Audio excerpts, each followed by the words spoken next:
How to make sand in Infinite Time game on your PC or PS4 where you will playing it. How can you simply make sand in your game, that is Infinite Craft?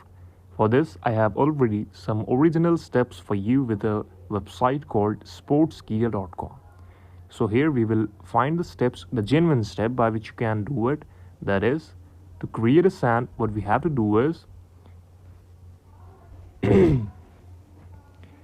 I can create plenty of fun elements using sand as a base element. Here are some of the things you can try combining with sand. Sand plus SpongeBob, Sandy. Sand plus Fuji is equal to volcano. Sand plus star, desert. Sand plus angel, that is sandal.